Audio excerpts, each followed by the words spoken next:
Hello there, and welcome back to our podcast. I can't believe it's worship. I'm Lester Sim, I'm Lester Ong. and once again, this is the worship podcast for amateurs by amateurs. Today, we are continuing on to our fifth word for praise in the Hebrew language. Now, once again, we want to recap that the Hebrew language is one that's absolutely rich, and it's partially based on how the language is structured in ancient Israel. Yeah, I want to say ancient Hebrew, but yeah, in ancient Israel, the Hebrew language is structured in such a way that you have this idea of your root words just containing three consonants, and as such, you have lesser permutations and combinations for root words, and so each word has to encompass multiple meanings. So that's why the words that we have are rich, and they are worth digging into, just so we understand that with different things that we do, we can identify, I guess, what we're actually doing. Are we boasting about the Lord? Are we singing a song to the Lord? Are we giving a sacrifice of praise? Are we giving thanksgiving with outstretched arms? So we hope this education does edify you. And a lot of things we're doing, we are speaking in theory, and we try to encompass some of our experience in it. And hopefully that does build you up. Yeah. So today we are talking about Barak. Barak. This is a great word. I loved digging into this. When I first looked at it, it didn't feel like I had a lot to discover about this. But the more I leaned into it, I was like, it's a pretty nice praise word. Yeah. So, good sir, could you expound for us what this word Barak means? I think it's just to kneel, to bless as an act of adoration. So very simple, and the posture there is the kneeling posture. So here we have another one that is that has an idea of a posture that's with it. I think the other two that we had was Yada, which was the full extension of the arms, and Toda, which had its root word in Yada. I did tell Lester this. I do want to apologize when we talk about these kind of words that have posture. I do want to apologize if I do come across as being legalistic. That's not my heart, not my intent. And this reflection stems from having a great godly wife who told me, hey, I know your heart. I know this is not what you mean, but it can be construed that way. And so I thought about what I said, and I know that it can be very insensitive to say things like, why wouldn't you raise your hand? Like, you know that God's so good, and you would be compelled to. And yeah, why wouldn't you? Now your wife's going to have a chat with you. No, but, and as much as I still hold true to that, right? But I think my mindset is not to say that if you're not raising your hand, and you're dying, and in this particular episode, if you're not on your knees, then it doesn't mean that you don't have that full revelation of who God is. I don't think so, and I think that we're all on our own journey, and the Lord will meet us where we're at. But yeah, I think I was speaking a lot in theory, and in theory, it's easy to be a purist to say, if you genuinely see the glory of the Lord, these things will naturally follow. It makes sense, but we know that life is not all about just theory. Yeah, stuff happens, and yeah, we just have to recognize that that's what life is. Yeah, that's Lester being a bit gentler than normal. Yes, I guess it's good. It's good. We also want to be as pastoral as we can, because we do not know who's listening to this, and what we want is people leaning into this, knowing more about worship, and not being turned away just because of like some things that we might say that might be taken out of context. So Yeah. So now that he's qualified it, what do you really want to say, Lester? Hey, no, I actually don't have Kneel anything. down low. No, that's not what I'm gonna say. No,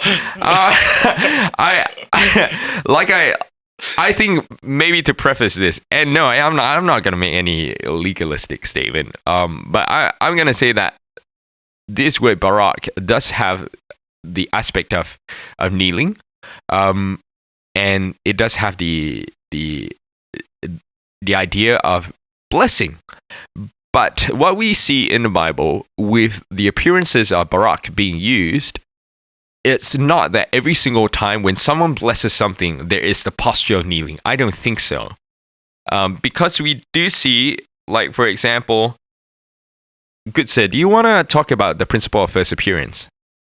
First mention? Yeah, first mention. Yeah. Do you have the one where it's first mentioned? Yes. In Genesis 1:28, yes, it says, God blessed, or Barak, them, that's humankind, and said to them, be fruitful and increase in number, fill the earth and subdue it, rule over the fish of the sea and the birds of the air, and over every living creature that moves on the ground. So do you think this encompasses the idea of kneeling? Oh, not physically, but what is really interesting for me when I read this application of the word Barak is the gospel movement. Oh, whoa. Hang on. Wait, let me prep my mind first. Okay, go. Let me try to understand this. Okay, yes. All right, I'll need to explain this a bit more. Because, firstly, kneeling is an act of humility, right? Agree. And so, for us as humankind to Barak the Lord and to bless him, I think nothing reaches the heart of what worship is about than to humbly kneel before God. Because that's really acknowledging that we are subject to him. He is God and we are not. You can lift up your hands, but that doesn't communicate this as clearly as kneeling. Right. Now, the gospel movement here is for me, it was mind-blowing when I first saw this, because if the word does involve stooping, then you've got a God who doesn't have to bless people at all. And certainly in ancient cultures, the gods never did that. Oh. Everything was done for the gods' pleasures. They believed, for example, humankind was to do all the dirty work so that the gods could be up in the heavens enjoying themselves. Yeah. But here we have a God who says, I want to bless people. Yep. And so then he stooped down to bless humankind, something which no God needed to do, but this God chose to stoop. And then when you get to something like Philippians chapter 2, where he didn't glory in his own majesty, but he sent his son as a servant, stooping down to the earth and being obedient to death, even death on the cross. Wow. Then that's where you get this picture of a God who really understood what it means to give up of himself by almost humiliating himself for the blessing of humankind. And that just blows my mind. Wow. Ladies and gentlemen, we have come to the end of the episode. Hey, that's so good, man. I do want to say that where it's first mentioned, what Lester read from Genesis 1:22, that was God blessing creation. I think that was the animals, creatures in the sea, and the birds of the air. But we see in verse 28, God does bless humankind, where he tells them to be fruitful, multiply, replenish the earth, subdue it, have dominion over the fish of the sea. That's in 28. And in 22, that's because maybe some people will be like, that's not quite right, but it is mentioned. Just not the first mentioned one. Yep. But what a great picture! What a great picture, right? And it is, you're right. It does work together with how we understand what we understand of the gospel. This idea of God stooping down to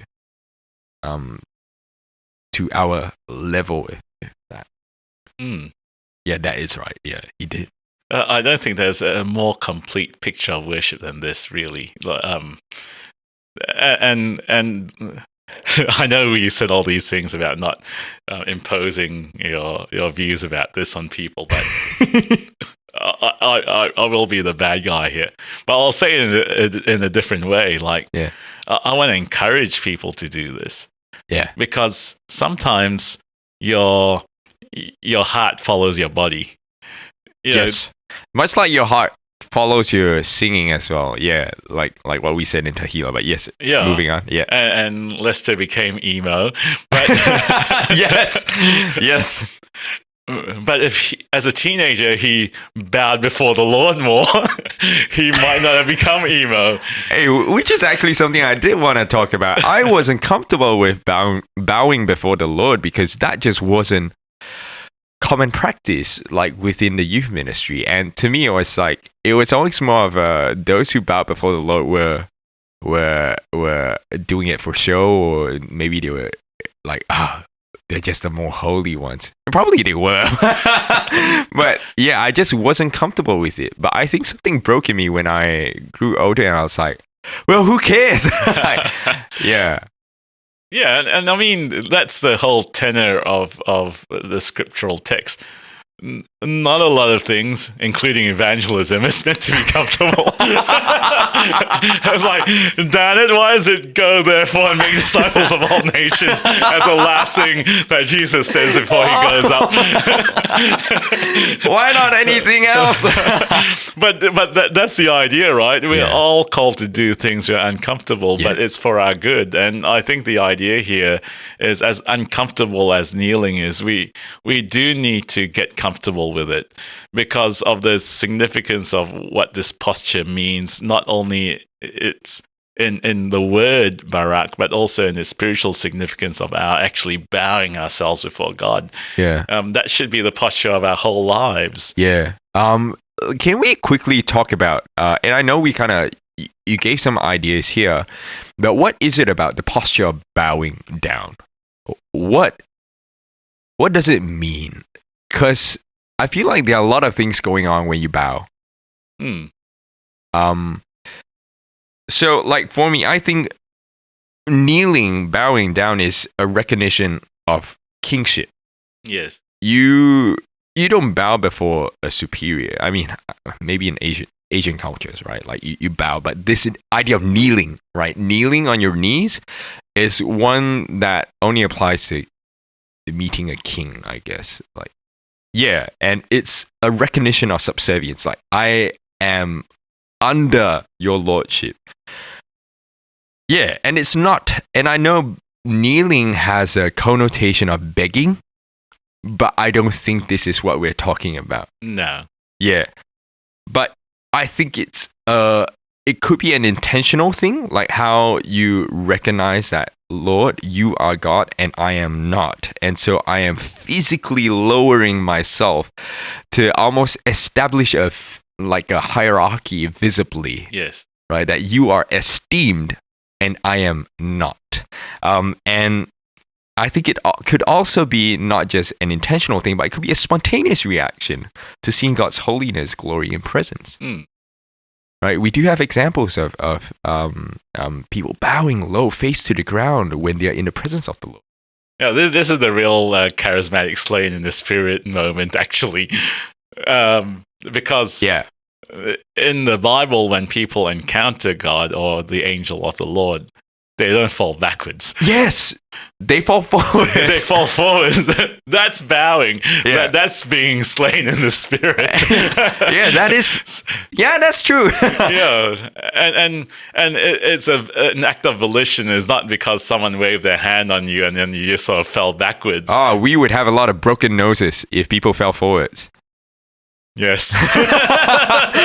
Blood on a carpet. Oh, man. Broken teeth. Oh, yikes. But yeah, it's not without control. In fact, it is fully within control. Yeah. Which is why it's important and more significant, because you chose to bow before the Lord. Correct. Yeah. Or you're so overwhelmed by his greatness that is your only appropriate response. Right. Yeah. Hey, very good.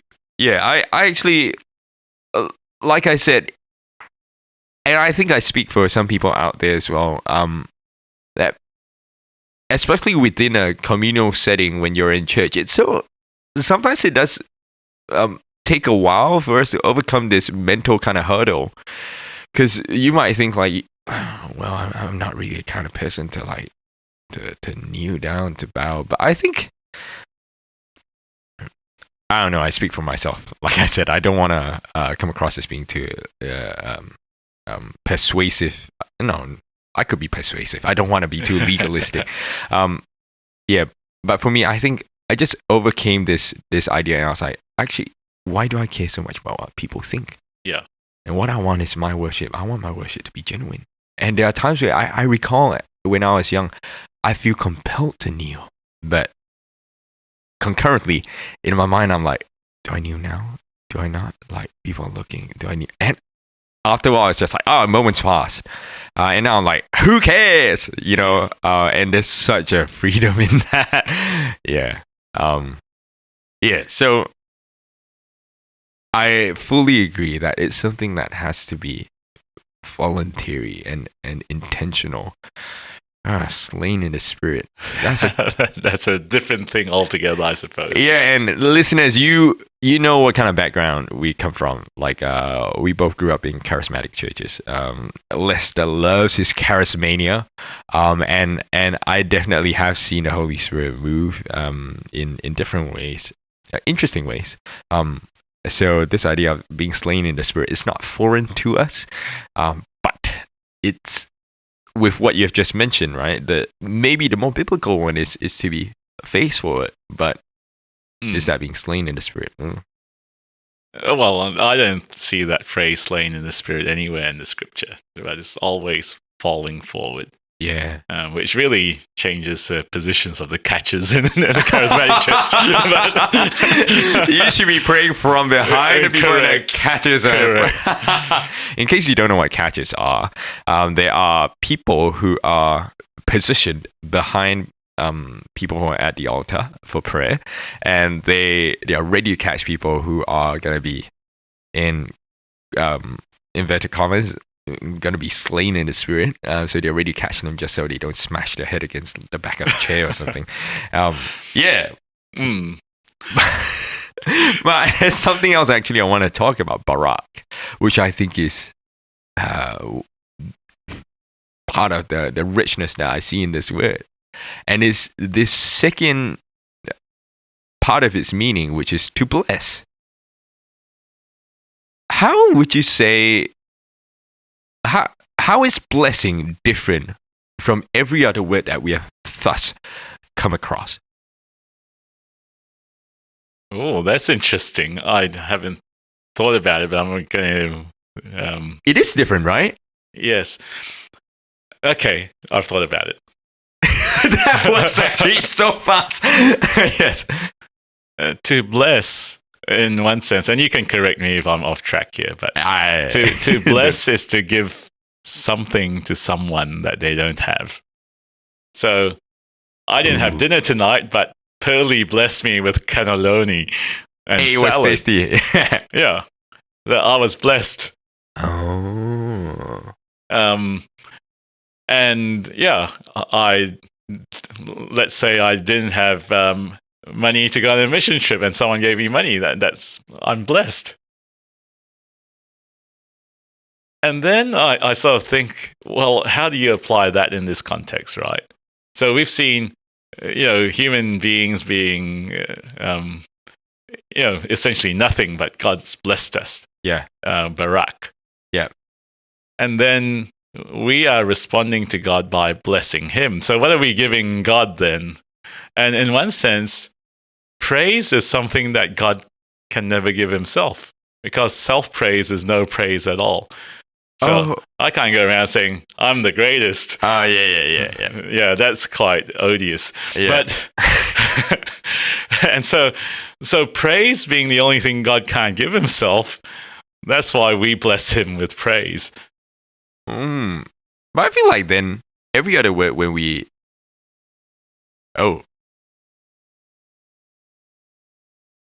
we are gonna pause for a moment because there is an alarm that's going off in the building.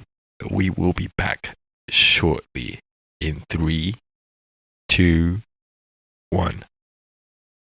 And we're back. We just prevented an alarm from going off. That would be a sound that the neighbors would not be able to disregard. It won't just be the thumping and the bass. It would be more shrill. Yeah, I was about to say this.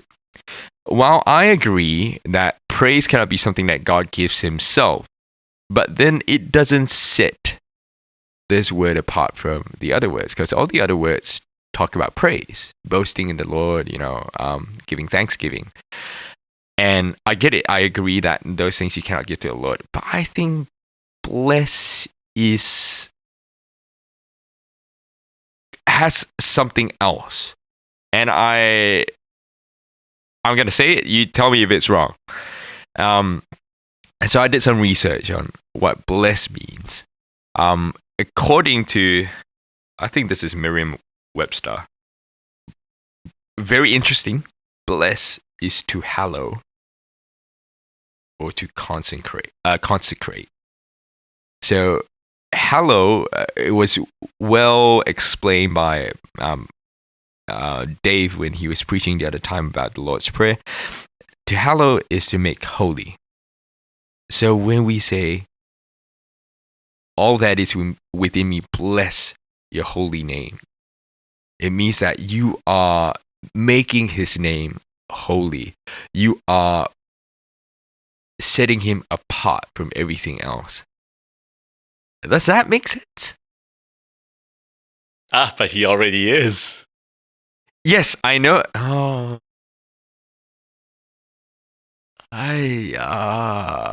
That's why I like the one I thought of just then. Wait, I got one more.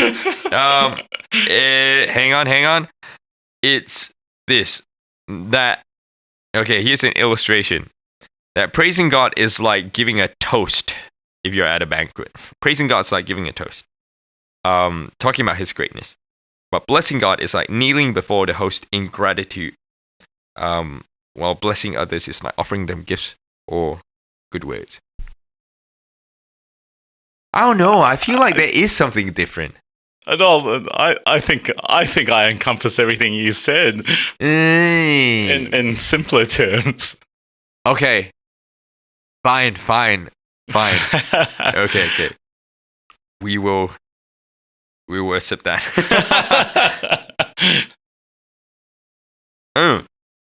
I think about what you said before about giving something that the idea of blessing is giving someone something that they don't have. And this appears in the encounter that Jacob has with the angel of the Lord, where he's wrestling with the angel of the Lord. And he says this, I will not let you go unless you bless me. That word bless is Barak. Yeah. So certainly, yeah, fine. I guess you're right. But look, there's an interesting dynamic here where when we bless God in worship, invariably it also results in us being blessed ourselves.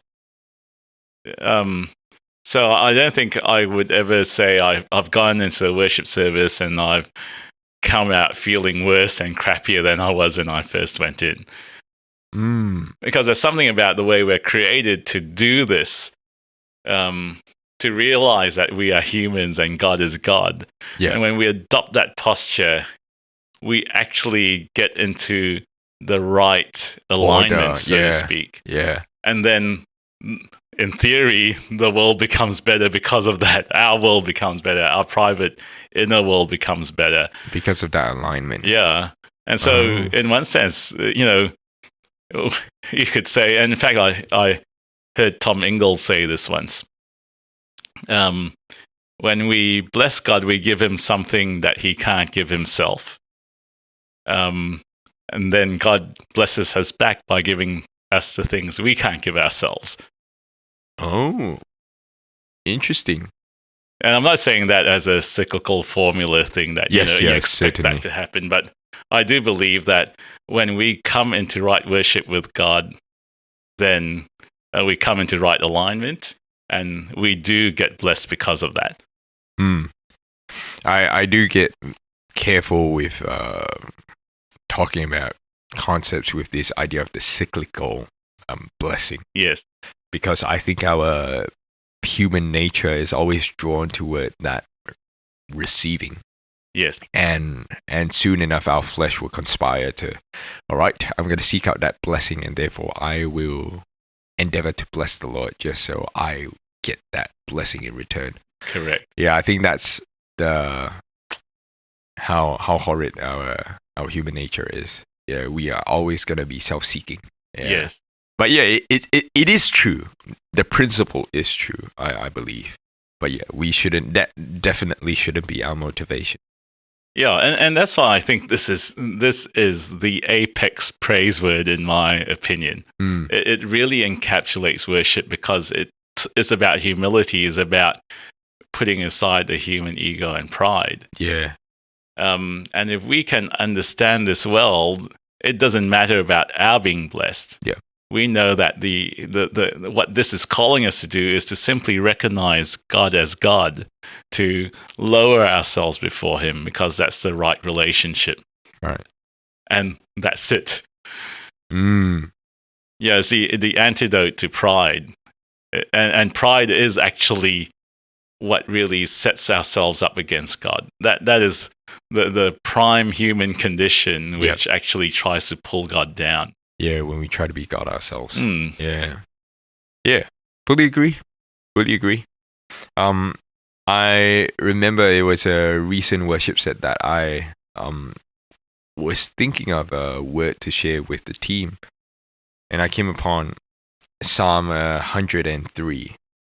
And that's the one that goes, "Bless the Lord, O my soul, all that is within me, bless his holy name. Bless the Lord, O my soul, and forget not all his benefits, who forgives you all your iniquities, who heals all your diseases, who redeems your life from destruction, who crowns you with loving kindness and tender mercies, who satisfies your mouth with good things, so that your youth is renewed like the eagles." And I looked at the word bless, and there was that idea of that posture of kneeling. And I remember thinking to myself, well, that's a bit much, isn't it? Like, the first thing you do, like for me, I thought to myself, well, it certainly does take quite a bit for me to kneel. Like if you could talk about levels, right? Raising my hands in worship is one of the easy things. No, singing is the easier one, like for me. And then raising my hands, but kneeling is like more. It's more difficult for me to get me to kneel, I guess. And so I looked at this and I was like, oh, that's a bit much. But I think as I looked at this, I thought, wow, it actually makes so much sense, because he goes on to talk about forget not all his benefits, all the things that he has done. And I thought about it this way, that when we see God for who he is, and we see how he has forgiveness of our iniquities, who heals our diseases, all these kind of things, I'm like, how can I not kneel? It's just the appropriate response. And so I actually thought Barak was then not over the top, but it was appropriate. Yeah. But yeah, I like what you said. I like what you said, that Barak is this penultimate word for praise and worship, because it postures you in that correct alignment. Yeah, it's the antidote to pride, and I learned this lesson well from Jack Hayford, who's one of the pioneers of the worship movement, and he was in it for 60 years or something. Yeah. Very early on, he began to develop theology around it. And we were at a Hillsong conference once, and he was speaking about pride, and it's not a topic that everyone runs to, with all the electives going on. It's like, I'm going to watch Jack Hayford talk about pride. But man, it completely wrecked me, because I still remember two of the things he said. One of the things he said was, did you know Lucifer was the closest to the throne of God? And it was a very simple phrase, but when you package it all together and you think about Lucifer being, in some circles, believed to be the worship leader of heaven, I began to think about myself as a worship leader. Have I done that? To think that I was the closest to the throne of God, and yet actually the furthest.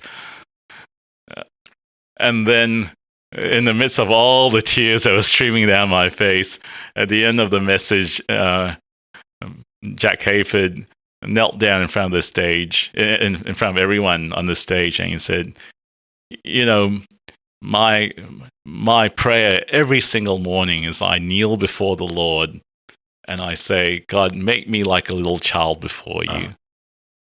And then more tears. Because I'm looking at this giant of the faith, a pioneer of the worship movement, in his late 70s already. Yeah. And it wasn't beneath him to kneel before God and say, I want to be like a little child before you. I don't want the complexities, the sophistication, the honor, the titles, the adulation of the people. It was just me before you as a simple, humble child. That's where I want to be. And that completely changed my perspective of worship ministry. Yeah. And I thought to myself then, I want to be like that.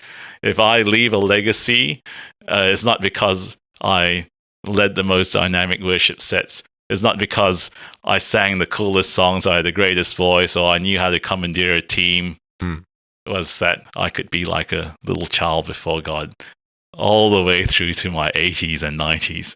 Wow. That's a great legacy. Through what you said, it does speak of the application of how we can use this understanding, right? And I was thinking about it. It's definitely something that's more familiar with more traditional churches, where you still have pews and you have those, bars, kneeling cushions. And that's just written into their liturgy, right? There are parts where if you're able, kneel, you kneel. But in our modern churches, we don't really have those kind of moments where we get everyone to kneel, I guess. Yeah. And I'm afraid that might be something that's lost. Yeah. And maybe we need to learn. We need to learn how to kneel before God without the props and the supports and the cushions. Yeah. And the suggestions. And we just got to learn how to do it. Like what you said, right? There are things that God calls us to which are uncomfortable. And to me, it's it sure is uncomfortable. Because your kneecaps are on the floor, your legs go numb. I always fear that when I stand back up when I'm on stage. I always fear that I'm gonna fall down because I can't feel my legs. Slain in the spirit. Just get down and close my eyes, pretend like I got sleep. But yeah, I think that cushion or no cushion, it is definitely a posture that we have to. I do think it's essential for us to have that as a part of our devotional life. Yep. It does put you in the right perspective, the right alignment to know that we are not God, we are not Lord over our lives, but that He is. Yes. And I think, perfectly like what you said, once we get that alignment, there is a blessing that does come from it. And we'll see, I don't know, when I recognize the Lordship of Christ, life does get easier in that sense. Yeah. Yeah. Not that the suffering goes or whatnot, but it's just so much easier to trust. in and through everything, that it's gonna be all right. Yeah. And you inadvertently said it when you were trying to correct me earlier, going back to Psalm 103, bless the Lord, Yeah. and then forget not his blessings. Oh yeah. Yeah. Awesome. Yeah. Oh, good stuff. Well, Yeah. that was a somber way to end. Yeah, but it is. Pensive. Yeah, but fitting too, right? Yeah. All right. With that, we've come to the end of the episode. We hope that you've enjoyed listening in. Once again, a lot of the things that we talk about might be theoretical and we weave in our experiences, but we hope that it builds you up. Who was it? I think it was someone that said that with right theology, there will be better doxology that follows. Who is it? Someone said that. I think it was Pastor Dan who was quoting someone. I forgot who it was. It escapes me. But yeah, I think that's part of the intent of what we do. Now, as we go through a teaching like this, and we expand on these things, that will lead us to worship and praise that's more rich. Yeah. So, we hope you have enjoyed listening in. If anything spoke to you, please let us know. Comment, reach out to us. It's always awesome to hear that people are listening in and they are edified. And it encourages us to keep going with this. We know that there are people out there who are benefiting and who are blessed by what we do. And so we hope you continue to be blessed. But we'd love to hear it as well, just to see how this is impacting you. If you haven't already subscribed, please subscribe, please follow, just so if a new episode drops, you're getting a notification. Yeah, and that's just great. Like in the middle of the week, you get a notification that an episode's out and you could listen on your way back home or whatever. Yeah. But otherwise, we have genuinely appreciated your time and your journeying with us. We will see you on the next one. See you next time.